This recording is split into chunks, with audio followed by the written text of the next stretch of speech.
Slide দেখে বুঝতে পারতেছো যে আজকে ভরবেগের সংরক্ষণ সূত্র এই বিষয়টি নিয়ে আলোচনা করব। তার পাশাপাশি শক্তির সংরক্ষণ সূত্র এটি নিয়েও আজকে আলোচনা করা হবে এই ভিডিওটিতে। এখন খেয়াল করো, এখানে ভরবেগের সংরক্ষণ সূত্রটিতে কি বলা হয়েছে দেখো। যদি কোনো সিস্টেমে বাইরের বল কার্যকর না হয় তবে সেই সিস্টেমের মোট ভরবেগ অপরিবর্তিত থাকে। খেয়াল করো, এখানে বাইরের বল বলতে কি বলতেছি, বাইরের বল এবং অভ্যন্তরীণ বলটাই বা কি। এখন খেয়াল করো, কোনো একটা সিস্টেমের অভ্যন্তরীণ বল বলতে বোঝাচ্ছে ক্রিয়া প্রতিক্রিয়া বল। কোনো একটা সিস্টেমের অভ্যন্তরীণ বল বলতে বোঝায় ক্রিয়া প্রতিক্রিয়া বল। অর্থাৎ আমরা জানি নিউটনের দ্বিতীয় সূত্র অনুসারে কি প্রত্যেক ক্রিয়ারই কি একটা সমান এবং বিপরীত প্রতিক্রিয়া আছে। এই সমান এবং বিপরীত প্রতিক্রিয়া মানে ক্রিয়া এবং প্রতিক্রিয়া বলটাই কি অভ্যন্তরীণ বল হিসেবে বিবেচনা করা হচ্ছে, এবং বাইরের অন্যান্য বলগুলোকে কি বলা হচ্ছে বাহ্যিক বল অথবা বাইরের বল। ঠিক আছে, বাইরের বল হিসেবে বলতে পারি ঘর্ষণ বলের কথা। ঘর্ষণ বল কি একটা বাইরের বল, এবং প্রতিরোধকারী যে বলগুলা এগুলো হচ্ছে কি বাহ্যিক বল। বুঝতে পারছি আশা করি। এখানে খেয়াল করো, এখানে খেয়াল করো, তাহলে ভরবেগের এই যে কনসেপ্টটা, এই কনসেপ্টটা আমরা সংঘর্ষের মাধ্যমে বোঝার চেষ্টা করব এবং আমাদের কাঙ্ক্ষিত ভরবেগের সূত্রটি কি আমরা প্রতিপাদন করব। এখানে খেয়াল করো, যদি এখানে খেয়াল করো, এখানে দুইটা m1 এবং m2 ভরের বস্তু আছে, এবং এই দুইটা বস্তু একটা সরল রৈখিক পথে গতিশীল। ঠিক আছে, এখন m1 ভরের বস্তুর বেগ হচ্ছে u1 এবং m2 ভরের বেগ হচ্ছে u2, অর্থাৎ এগুলোর আদি বেগ হচ্ছে u1 এবং u2। এখানে খেয়াল করো, এখন এই দুইটার u1 এবং u2-র বেগ সমান নয়, যেহেতু তারা সরল রৈখিক পথে চলতেছে। কোনো না কোনো পর্যায়ে গিয়ে m1 এবং m2 দুইটা বস্তুর মধ্যে সংঘর্ষ হবে। m1 এবং m2-র ভেতরে কি হবে, সংঘর্ষ হবে। বুঝতে পারছি? এখানে খেয়াল করো, যদি তাদের ভেতরে সংঘর্ষ হয়, তাদের ভেতরে সংঘর্ষ হলে তাদের বেগটা চেঞ্জ হয়ে যাবে। দেখো u1 এবং u2 বেগটা কি চেঞ্জ হয়ে যাবে। এখন খেয়াল করো, সংঘর্ষের পরে দেখা যাবে যে কি m1 বস্তুর বেগ হয়েছে v1 এবং m2 বস্তুর বেগ হয়েছে কি v2।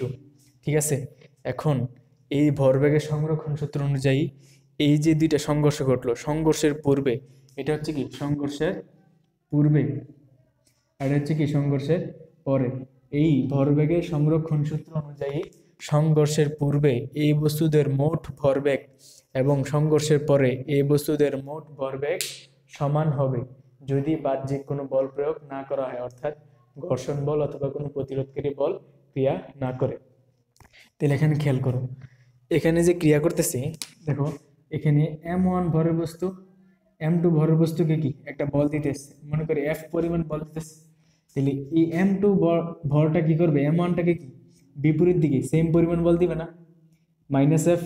দেখো m1 বস্তুটা যদি m2 বস্তুকে f পরিমাণ বল প্রয়োগ করে, তাহলে m2 বস্তুটাও কি m1 বস্তুটাকে বিপরীত দিকে সমান পরিমাণ বল প্রয়োগ করবে, অর্থাৎ f পরিমাণ বল প্রয়োগ করবে। আমরা জানি নিউটনের সূত্রটা, প্রত্যেক ক্রিয়ারই একটি সমান এবং বিপরীত প্রতিক্রিয়া আছে। তাহলে এখানে f ইকুয়াল টু কি হবে, f ইকুয়াল টু কি হবে -f। তাহলে সংঘর্ষের ক্ষেত্রে কি পাইলাম আমরা, এই কন্ডিশনটা পাইলাম, m ভরের বস্তুটা যে পরিমাণ বল প্রয়োগ করবে m2 ভরের বস্তুটাও কি m1 কে ঠিক একই পরিমাণ বল প্রয়োগ করবে, এবং সেটা হবে তার বিপরীত দিকে। বুঝতে পারছি? এই অংশটা থেকেই কি আমরা আমাদের কাঙ্ক্ষিত ভরবেগের সংরক্ষণশীলতার সূত্রটি পাবো। দেখো এখানে খেয়াল করো, এখানে f, তাহলে আমরা কি লিখতে পারতেছি, এখানে f ইকুয়াল টু কি লিখতে পারতেছি -f। ঠিক আছে, খেয়াল করো, তাহলে এই এফটা যদি হয় m1 বস্তুর জন্য, তাহলে এই f এর জন্য কি লিখতে পারি m1 a লিখতে পারি a1, এবং এটা কি লিখতে পারি মাইনাস, এবং এই -fটা যদি m2 বস্তু ভরের জন্য হয়, তাহলে এখানে কি হবে -m2 a2। বুঝতে পারছি আশা করি? তাহলে এখানে খেয়াল করো, আমরা জানি a কে আমরা ভাঙাই লিখতে পারি m1, তাহলে এখানে a কে কি লিখতে পারি b - u, v1 u1 divided by t, এবং এখানে মাইনাসটাকে আছে -m2, এখানে a2 কে ভাঙাই লিখতে পারি কি v2 - u2 divided by t। এখানে খেয়াল করো, এখানে আমরা এখানে t আর এখানে t আমরা কেটে দিব। বুঝতে পারছি? এখানে t এবং এখানে t কেটে দিচ্ছি। তাহলে খেয়াল করো, m1 দ্বারা এই অংশটাকে গুণ করব, তাহলে কি পাবো m1 v1 m1 u1, এবং এখানে খেয়াল করো -m2 দ্বারা এই উপরের অংশটাকে গুণ করব, -m2 দ্বারা উপরের অংশটাকে গুণ করলে কি পাবো, তাহলে m2v2 এবং মাইনাসে মাইনাসে প্লাস m2u2। তাহলে এই অংশটা আমরা পাইলাম। এখানে খেয়াল করো, তাহলে আমরা একটু এখানে খেয়াল করো। তাহলে আমরা দেখো এটাকে, এই যে m1u1টাকে ওই পাশে নিয়ে যাব, ঠিক আছে। m1u1 এখন এটাকে ওই পাশে নিয়ে যাব এবং এইটাকে ওই পাশে নিয়ে যাব, বুঝতে পারছি। এই m1u1টাকে ওই পাশে এবং মাইনাসের m2v2কে এই পাশে নিয়ে যাব, বুঝতে পারছি। তাহলে এখানে খেয়াল করো, তাহলে m1v1 plus m2v2 equal to কি পাচ্ছে, তাহলে এখানে m1u1 প্লাস m2u2। আসলে এটাই হচ্ছে কি আমাদের সেই ভরবেগের কাঙ্ক্ষিত সূত্র। এখানে m1টা একটু আগে লিখতে পারা যায়, আগে লিখি u1টা, এখানে এইভাবে লেখা যায় m1u1 plus m2u2 equal to m1v1 plus m2v2। এটাই হচ্ছে কি আমাদের সেই কাঙ্ক্ষিত ভরবেগের সংরক্ষণশীলতার সূত্র। অর্থাৎ সংঘর্ষের পূর্বে এ দেখো প্রথম গাড়ির ভরবেগ এবং দ্বিতীয় গাড়ির ভরবেগের সমষ্টি, সংঘর্ষের পরে প্রথম গাড়ির ভরবেগ এবং দ্বিতীয় গাড়ির ভরবেগের সমষ্টি কি হচ্ছে, সমান হচ্ছে।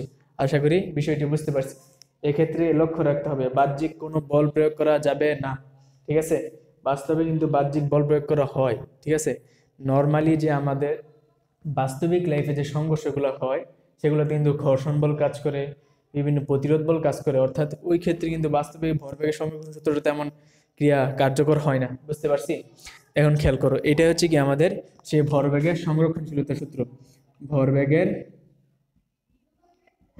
সংরক্ষণশীলতার সূত্র, শীলতার সূত্র। এখন খেয়াল করো, আশা করি এই বিষয়টা একদম নিট অ্যান্ড ক্লিয়ার, ঠিক আছে। তাহলে এখন আমরা যে পরের বিষয়টা শক্তির সংরক্ষণশীলতার সূত্র জানবো। এখন শক্তির নিত্যতার সূত্র হয়তো আমরা অনেকেই জানি। শক্তির নিত্যতার সূত্রটা কি আমরা জানি। শক্তির নিত্যতার সূত্রটা কি?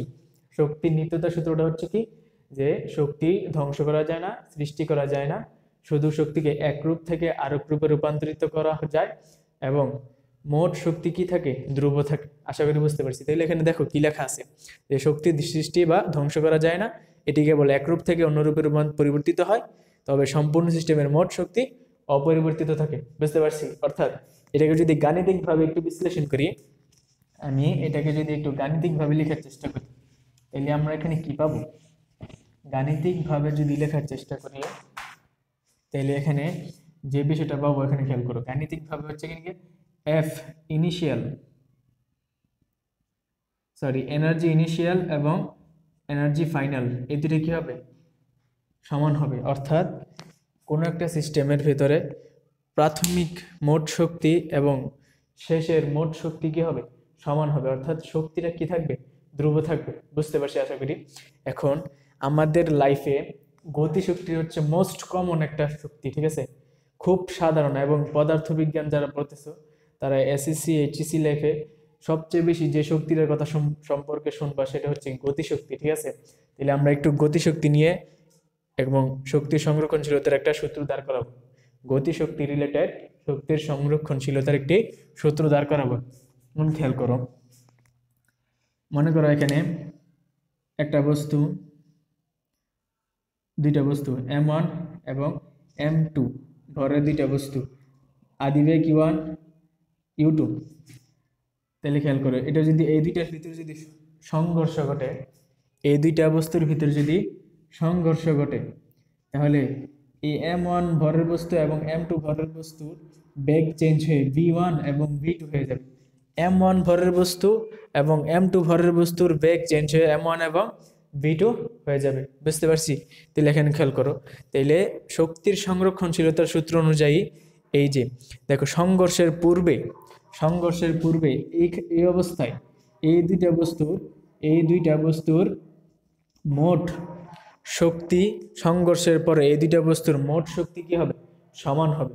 এটাই কি শক্তির সংরক্ষণশীলতার সূত্র।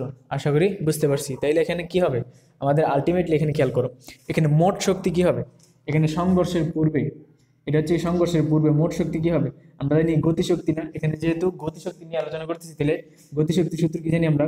গতিশক্তির সূত্র হচ্ছে কি, গতিশক্তির সূত্র হচ্ছে ইকুয়াল টু কি হাফ এম ভি স্কোয়ার, তাই না? তাহলে এখানে সংঘর্ষের পূর্বে মোট গতিশক্তি কি হবে? মোট গতিশক্তি হবে half m one u one square plus half m two u two square. ঠিক আছে, এটা হচ্ছে সংঘর্ষের পূর্বে মোট শক্তি। তাহলে এখানে আমরা জানি ই ইনিশিয়াল ইজ ইকুয়াল টু কি ই ফাইনাল। তাহলে সংঘর্ষের পূর্বে মোট শক্তি হচ্ছে কি half m one u one whole square plus half m two u two whole square is equal to কি হবে? সংঘর্ষের পূর্বে মোট শক্তি সংঘর্ষের পরে মোট শক্তি কি হবে? সমান হবে। তাহলে সংঘর্ষের পরে মোট শক্তি কত হবে? সংঘর্ষের পরে মোট শক্তি হবে কি half m one v one square plus half m two v two square. তাহলে এটাই হচ্ছে কি সংঘর্ষের পরে মোট শক্তি। বুঝতে পারছি? তাহলে সংঘর্ষের পরে মোট শক্তি এখানে কি লিখবো? Half m one v one square plus half m two v two square. তাহলে এটা হচ্ছে কি আমাদের আলটিমেটলি সূত্র। এই অংশটা যদি এখানে একটু দেখো, এখানে ছোট হয়ে গেছে, নিচে একটু সুন্দর করে লিখি দেখো, half m one u one whole square plus half m two u two whole square is equal to half m one v one square plus half m two v two square. তাইলে এইটাই হচ্ছে কি আমাদের সেই কাঙ্ক্ষিত শক্তির সংরক্ষণশীলতার সূত্র। এটাই আমাদের কি কাঙ্ক্ষিত শক্তির সংরক্ষণশীলতার সূত্র। আশা করি সবার নিট অ্যান্ড ক্লিয়ার ভাবে বুঝতে পারছো সংরক্ষণশীলতার সূত্র। সবাইকে ধন্যবাদ। ভিডিওটি ভালো লাগলে সাবস্ক্রাইব।